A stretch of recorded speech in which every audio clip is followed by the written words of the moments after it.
Saucy, where I cook up and dish out the latest news in hip-hop and reggae. There will be interviews with artists and students, along with trending topics on Twitter, Instagram, and Snapchat. This is your voice for all things saucy. Ooh, saucy. You don't want to miss out. This is DJ Steph. Woo!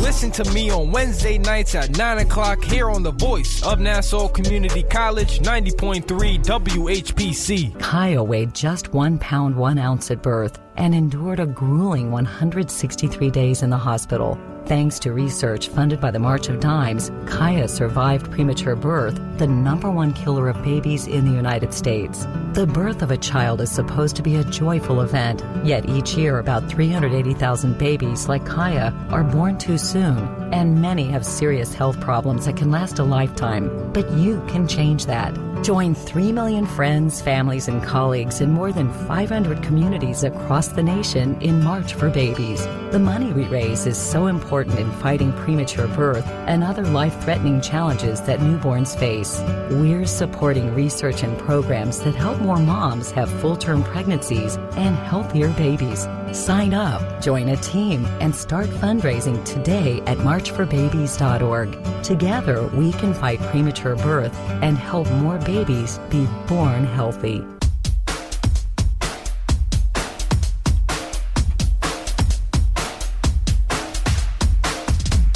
You are listening to Beyond the Game on the Voice of Nassau Community College, 90.3 WHPC.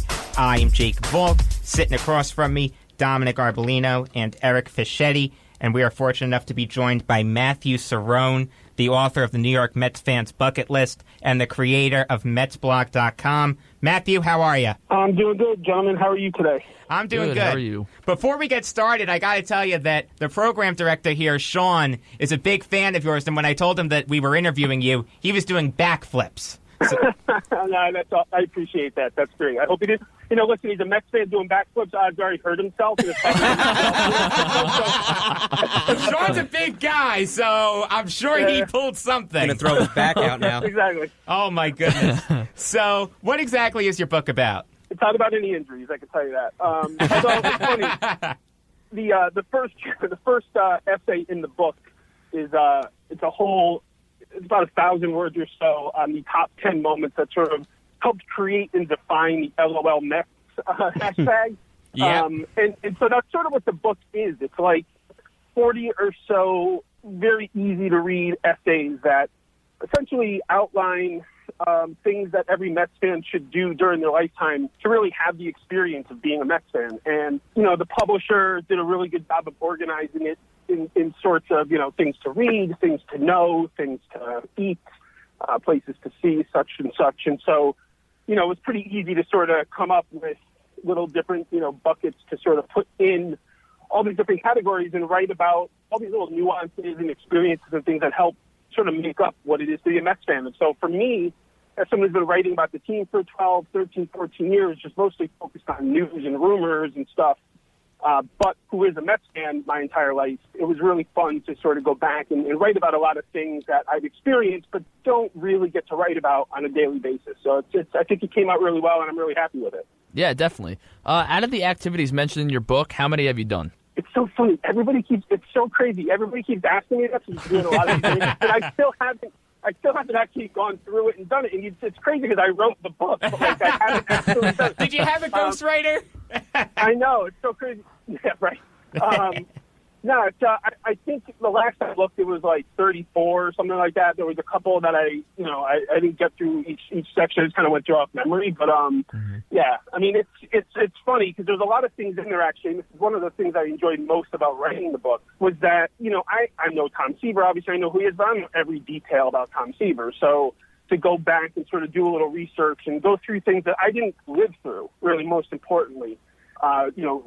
Try and better understand and learn about Bill Hodges and go back and re-listen to an interview I did with Seaver maybe 10 years ago, which, I didn't know as much about, covering the team of these things. And so to go back and sort of re-experience a lot of stuff and get reacquainted with, different experiences that I kind of forgot about. Because on a day-to-day basis, if you read Mets blog or you know about this team, you know that it can be busy on a day-to-day basis. And I mean, I get really bogged down in like the now and the current moment like we were joking about at the beginning, and these things that sort of happen, that you got to believe is, and Stengel and other stuff just kind of fades into the distance because you're so focused on things in the moment. So to go back to live it and kind of go through it was really awesome. All right. So if you ask 10 people this question, you might get 10 different answers. But what are your thoughts on the current state of the Mets? It really ultimately comes down to injuries. I mean, I know obviously they could have spent more money on certain things, and they can make decisions about stuff in a different way. Call up Ahmed Rosario, a month ago when it was really more important than it is right now. And there's a lot of different stuff that you can go over. But at the end of the day, I mean, they're 30 and 35 because 14 of their 20 guys from the opening day roster have been on the DL. 8 of them are on there now. The only 3 guys that haven't been on the DL in the opening day lineup are Bruce, who's been great, but Reyes and Granderson are hitting a combined 190. They've been decimated. And to lose your 2 best pitchers, your 2 most entertaining pitchers, that's for certain, Harvey and Syndergaard, lose your closer, lose Cespedes. You don't have the captain in the dugout. It's a lot to ask of the team. I mean, both middle infielders are gone right now. I mean, it's really, if you think it's anything other than injuries, you're just using it, I think, as an opportunity to criticize ownership or the GM or the coach, all of which are completely valid probably at different points. But to me, right now it's just injuries are defining this team's story and digging them a hole that it's just going to be really hard to get out of. Talking to Matthew Cerrone, the author of the New York Mets Fans Bucket List and the creator of MetsBlock.com. Now, on this show, we've been fortunate enough to interview Rick Peterson. Now, you wrote in your book that he said that he could fix Victor Zambrano in 10 minutes, but he denied saying that on this show.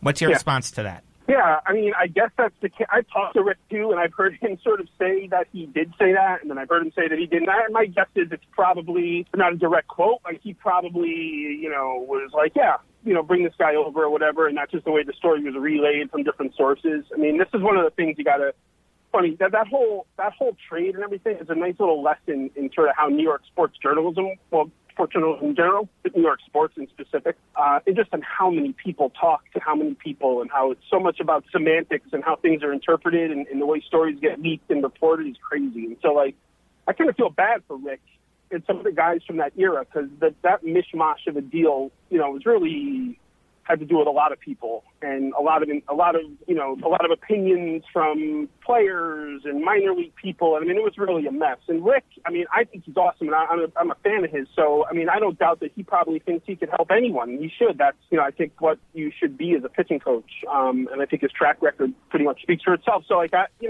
I'm surprised he even denies it. If I were him, I would say, yeah. I mean, I'm so confident in what I do, I could, help anyone. And my guess is that's probably what was getting what he thought at the time. Maybe he didn't say 10 minutes, but and clearly it didn't work. But,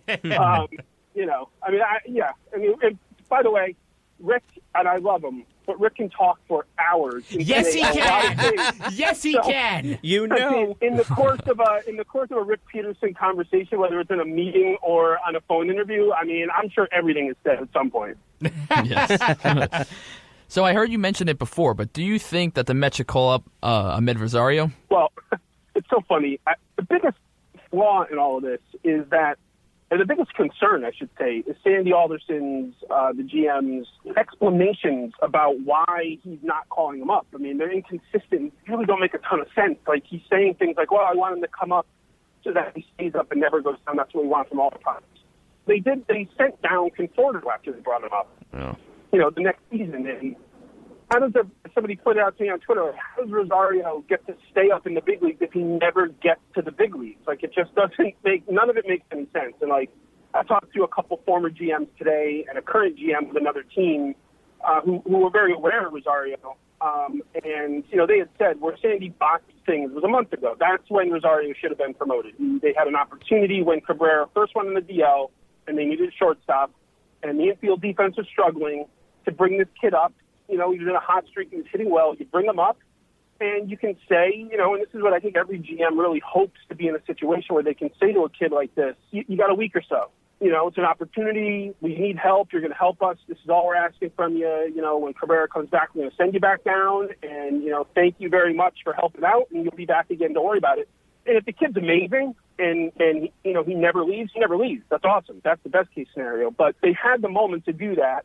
They didn't, for whether it was for Super 2 contractual reasons or even if they genuinely didn't think he was ready and needed more time. They needed him. They needed his help in that moment. They didn't do it. And now they're at a point where things are so chaotic and so out of control that these two former GMs and one current said to me, this is actually not the time to do it. That he's saying he's actually doing the right thing at this point because you don't want to bring this kid up into this situation. It's such a mess. He's going to be, think he's got to be a savior. You need him more than you did. And because they botched it a month ago, they're in a position now where they're actually doing the right thing for the wrong reasons, and, it's just a mess. But I do think the kid will get promoted. Dom Smith is going to be here. He's the first baseman. I think between the two of them coming up, you're going to see a drastic improvement on the infield defense between the two of them. I mean, Dom can win a Gold Glove as a rookie, and Rosario is going to, I think, impress the hell out of people. So, I mean, these two kids, if they don't ever hit, are going to have an impact just from saving runs. If they just are minimal with the sticks in the beginning of their career, they're going to be fine. People are going to love them, and they got huge personalities, and they're really a lot of fun together. They're best friends. Like, they get along. It's going to be a cool thing when they both arrive. All right, so in due time will Rosario and Smith be up. But in your book, you give rankings as to how highly certain activities should be on someone's bucket list. How exactly did you come up with those rankings? Honestly, I didn't put a ton of thought into it, and the reason being I wanted it to really be sort of like just a gut emotional reaction. Like, I just wanted to look at it and be like, yeah, this was fun. I did this. This was, and just kind of left it at that. I didn't want to get too kind of technical with it. It's funny because I didn't even realize that I was going to be asked to do that. They came back to me with that after I sent the book in. I was like, oh, damn, I don't know. So, I had to kind of rush it. And I'm glad, because I think if I had to overthink it, it would probably not have made a lot of sense. But, just kind of just went with it. Matthew, I will say I am a Yankee fan, and I did read your book, and I can't recommend it enough. It was really good. Great.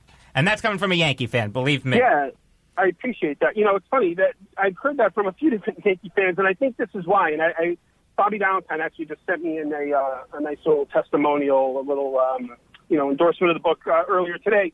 And one of the things he had said on it was, I can't remember exactly how it goes, but he had said, it really helps sort of understand what makes a Mets fan tick. And I think that's maybe why Yankee fans like it, and other fan bases. The other compliment I love is where someone reads the book and then gives it to their wife because they're like, "Hey, read this because you'll understand why I spend so much time watching the Mets," which I think is awesome. And I love. To me, it's an awesome compliment, Yeah, exactly. Talking to Matthew Cerrone, the author of the New York Mets Fans Bucket List and the creator of MetsBlog.com. And Matthew, I'll get you out on this. What's on your bucket list? As far as the Mets go, or just in general? Just in general. Obviously, Mets winning another World Series, but do you want to skydive? Do you want to have dinner at the top of a volcano? What's on your bucket list? Oh, my God. I am so risk-averse, and I am so deathly afraid of all that stuff. I have anxiety and ADHD and all these things. You're afraid of the Mets winning the World Series. So am I. Yeah. It's pretty pathetic. My bucket, I've actually never thought about it, and it's... I'm not, it's interesting how, and I don't want to get too, philosophical on this, but, since I had my daughters, I have a 6-year-old and a 4-year-old, it is just amazing how much, thought and energy and love and everything goes into, their well-being. I don't even really think about my own wishes or bucket list. To me, literally everything I do every day is just really about giving them options so that maybe they can do a bunch of stuff on their bucket list. That, to me, is, the most important thing. So I don't know. I guess make them happy, ultimately. I don't know. It sounds mushy, but, that's, I think, really all that matters to me at this point. No, it's an honest answer. I appreciate it. I like that answer. All right, Matthew, you're the best. Thank you for your time. You got it, guys. Thanks a lot. Let's go, Matt.